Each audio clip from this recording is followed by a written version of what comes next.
If you drive an electric car, you are being lied to. Dealerships and traditional automakers have spent the last 5 years feeding you a safe set of rules for your battery. They tell you to never charge past 80%. They tell you to baby the throttle. They tell you range degradation is just a normal part of owning an EV, and that losing 10 to 15% of your battery capacity in the first few years is something you just have to accept. But if that's true, why are brand new Chinese electric cars from brands like BYD, NIO, and Xiaomi casually pushing 600, 700, and even 800 miles of range on a single charge, using battery physical sizes that aren't that much bigger than yours? Why do their owners report almost zero range anxiety, even in freezing winter conditions, while Western EV owners watch their dashboard numbers plummet the moment the temperature drops? The truth is, your electric car is heavily software locked, and your battery management system, or BMS, is slowly suffocating your actual range. It's almost like planned obsolescence disguised as battery protection. Today, I'm going to show you the Chinese method.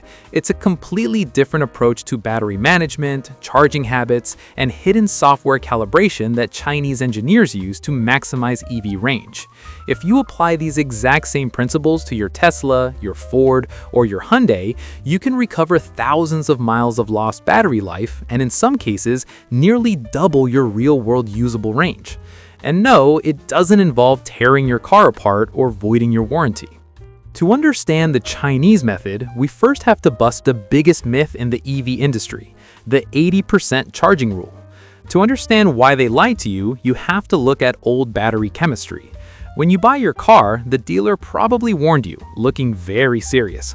Only charge to 80% for daily driving, or you'll destroy the battery. This was absolutely true for older lithium-ion and nickel-manganese cobalt batteries from 5 or 10 years ago. If you kept those old batteries at 100%, they would physically degrade and build up extreme internal heat. But here is the massive secret the traditional auto industry isn't loudly broadcasting. Most modern EVs, including the standard range Teslas, Mustangs, and basically everything built in the last couple of years, have quietly switched to LFP batteries. That stands for lithium iron phosphate. China completely dominates global LFP technology. It's exactly what BYD uses in their famous ultra-durable Blade battery. And the Chinese engineers know a crucial secret about LFP chemistry. It absolutely hates the 80% rule. Its internal structure is completely different. You see, unlike traditional batteries that drop their voltage predictably as they drain, LFP batteries hold a very flat, constant voltage until they're almost completely empty. That's great for consistent performance, but it creates a massive problem for your car's computer. If you treat an LFP battery like an old smartphone and only charge it to 80%, the battery management system gets incredibly confused. Because the voltage is so flat, the computer loses track of where the top and bottom of the battery actually are. Over a few months of only charging to 80%, your car's computer will hide 10, 20, or even 30% of your physical battery capacity just to be safe. Your battery isn't physically degrading. Your software is just mathematically shrinking your tank because it's confused. The first step of the Chinese method is the calibration charge.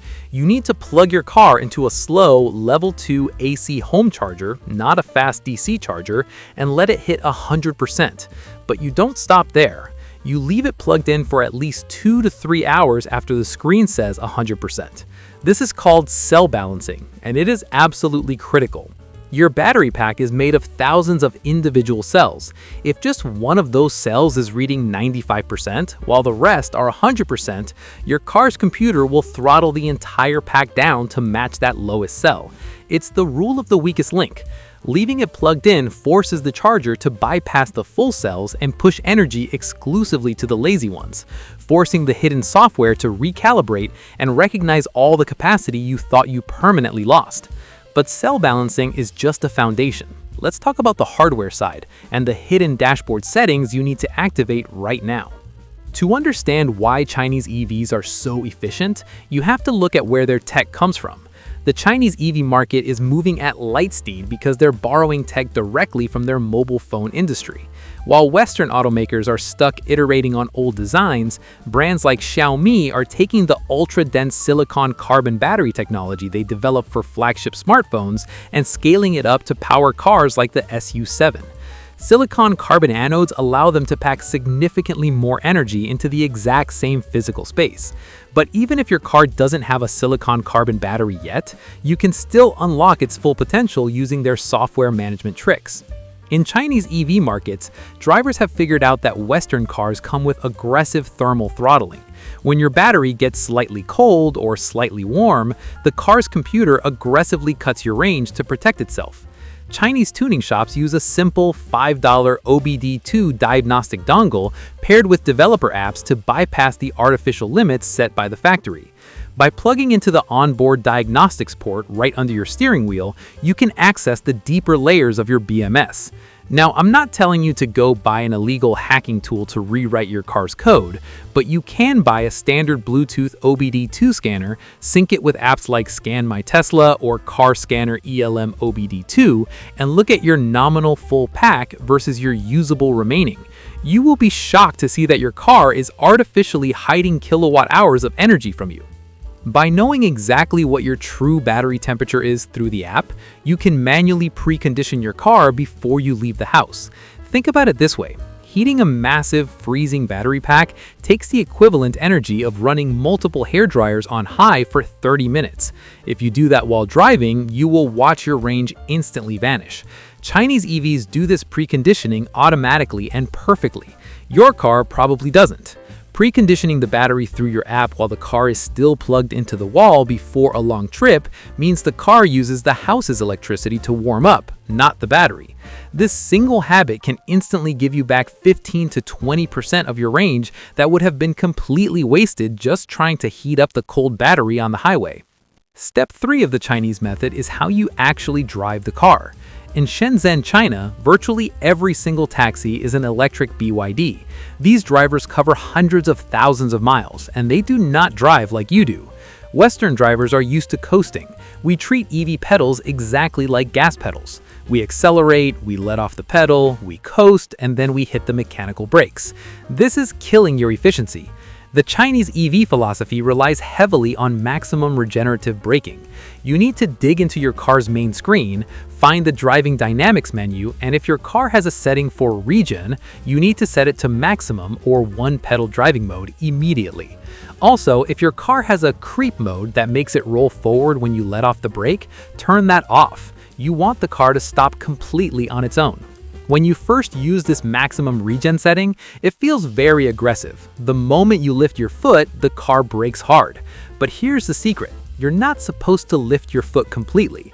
You have to learn to modulate the accelerator pedal. You keep a slight pressure on it to coast and smoothly lift off to brake. You never actually use the physical brake pedal unless it's an absolute emergency. By keeping the regen on maximum and perfectly modulating the pedal, the electric motor acts as a massive generator. City driving suddenly doesn't drain your battery. It constantly tops it up at every single stoplight. Not only does this single habit create massive leaps in urban range, but your physical brake pads will literally outlast the car. Finally, there's the rolling resistance secret. Your door jamb probably tells you to inflate your tires to 38 or 40 psi for a comfortable ride.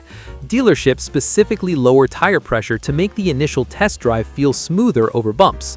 But you have to remember that EVs are incredibly heavy, often thousands of pounds heavier than their gas equivalents because of the battery pack. That massive weight combined with low tire pressure creates extreme rolling resistance. The tire physically squishes into the pavement, essentially dragging the car and eating your range silently. The Chinese method completely ignores the comfort sticker on the door.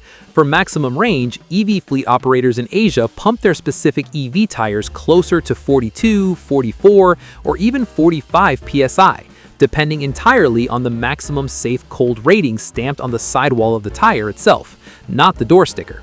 Yes, the ride might feel slightly stiffer over severe potholes, but the reduction in rolling resistance on a heavy battery-powered car is absolutely staggering. Combine that higher PSI with maximum regen braking, a recalibrated LFP battery charged to a true 100%, and proper thermal preconditioning using wall power, and you will suddenly see range numbers on your dashboard that you haven't seen since the day you drove it off the lot. The auto industry wants you to think of your electric car like a disposable smartphone. They want the range to slowly drop so you get frustrated and trade it in for a newer, more expensive model in 3 years. But by adopting these methods, you take control of the software, instead of letting the software control you. Also, let me know what you think down in the comments. I love reading what you guys have to say.